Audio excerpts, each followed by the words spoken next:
Kutokana na taarifa za ajali mbaya iliyoweza kutokea tarehe 23 ya mwezi wa 3 mwaka wa 2026.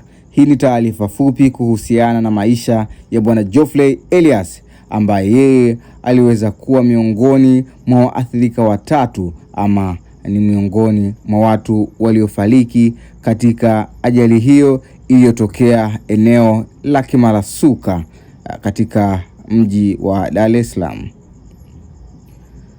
Geoffrey Elias alizaliwa mnamo tarehe 23 ya mwezi wa 8 mnamo mwaka 1999 katika familia ya mzee Elias Andrea. Familia hii ilibahatika kupata watoto wawili pekee, wa kwanza akiwa ni Geoffrey Elias na wa pili akiwa ni wa kike ambaye ni Joyce Elias. Bwana Geoffrey, maisha yaliendelea, hatimaye akaweza kupata bahati ya kuoa mwanamke, hivyo akaanzisha familia mnamo mwaka wa 2022 na hatimaye Mwenyezi Mungu akambariki kuweza kupata mtoto wa kiume.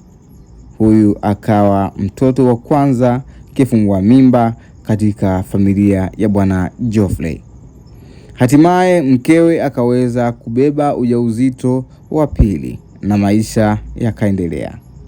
Ilipofika tarehe 23 ya mwezi wa 3 mwaka wa 2026 katika maeneo ya Suka katika jiji la Dar es Salaam, iliweza kutokea ajali mbaya iliyohusisha lori lililokuwa limbeba kokoto, na lori hilo liliweza kufeli breki na kuvamia na kusababisha vifo vya watu watatu hapo hapo, akiwepo Bwana Geoffrey Elias.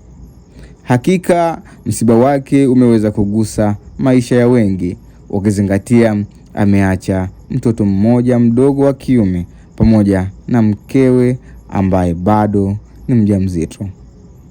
Malala Saze Cruise iliweza kupata wasaa wa kuongea na marafiki wa marehemu, nao wakatujuza maneno yao machache.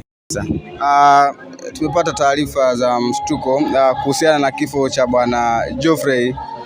Wewe ukiwa kama rafiki yake, msiba huu umeweza kukugusa kwa namna gani? Ni msiba ambao hatukutarajia, ukizingatia umri wa ndugu yetu Geoffrey kwa ni bado kabisa. Kwa ni siku ambayo tulipata huzuni juzi kati hapo, tumepata hii taarifa ya mwenzetu kupata ajali na kupoteza maisha hapo hapo. Kwa taarifa ni mbaya sana, kama vijana wenzake tumehuzunika. Ndio maana unaona msiba umetawala vijana, sababu Geoffrey alikuwa ni mtu wa watu, alikuwa ni mshikaji sana. Yaani tulimpenda, tulipendana sana, mwamba ambaye anaforce kila kitu mazingira. Unajua vijana bwana aniforce mazingira fulani huko chapo tu anakuja. Kwa ni mshikaji ambaye tumempoteza kwa kama vijana, imetuuma sana. Ndio maana unaona vijana kwa wengi tumejitokeza hapa, na wengi tumetoka sehemu alipokuwa anafanya kazi Bwaloni kule kwa Msuguri, ndio sehemu ambapo alikuwa anafanya kazi. Kwa wengi sisi tumekuja kumsindikiza ndugu yetu kwenye safari yake ya mwisho, na imetuuma sana kama vijana. Wewe ulimfahamu vipi Bwana Geoffrey? Bwana Geoffrey amesoma pamoja na kakaangu shule moja. Amesoma pamoja na kakaangu, walipitana darasa moja.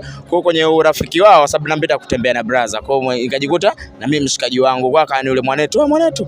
Geoffrey kazi yake alikuwa ni mtu wa bucha. Kwa alikuwa ni tunampigia usiku, leo tunakuja ndugu yetu kula nyama huko. Kwa tukifika pale tunakuta kila kitu kashatuandalia. Kwa ndo akamshikaji wangu, alikuwa ndo mazingira yetu. Tunakuja huko, mwisho wa siku tukawa washikaji. Sawa. Na kutokana na mazingira ambayo alipata ajali, inasemekana maeneo yale ajali zimekuwa zikitokea kwa wingi sana. Sasa ukiwa kama kijana, una nini cha kuiomba serikali kuweza kuboresha ili kuepusha ajali za namna hii kuweza kutokea mara kwa mara? Unajua ajali ni kitu ambacho hakipangwi. Kwa kuongelea hivyo na maanisha kuwa kidogo askari waongezeke kule mtaani kwetu huko. Kimara kwenda hivi kidogo kumekuwa kuna ajali, yani ukiangalia stop over ni ajali nyingi, Temboni kwa Msuguri ni hivyo. Kwa kidogo askari waongeze umakini. Pia ukiangalia traffic lights zile mara nyingi hazifanyi kazi mitaa ile. Kwa ni moja inaweza ikawa ni sababu ya kupelekea ajali. Pengine serikali ikifikiria hivyo jinsi gani kuweka traffic muda mwingi, watakuwa wameboresha sana kupunguza ile swala la ajali. Asante. Na unaitwa nani? Naitwa David Elia. Nakushukuru sana kaka. Asante sana. Okay, asante. nilikuwa na bwana David Elia hapa ambaye ni rafiki wa kaka yetu mpendwa wetu bwana Geoffrey. Mwenyezi Mungu ailaze roho ya marehemu mara pema peponi. Amina. Ulikuwa nami Daudi Bahati Mlawa. Hili Maranatha The Cruise. Tukutane wakati mwingine. Bye bye.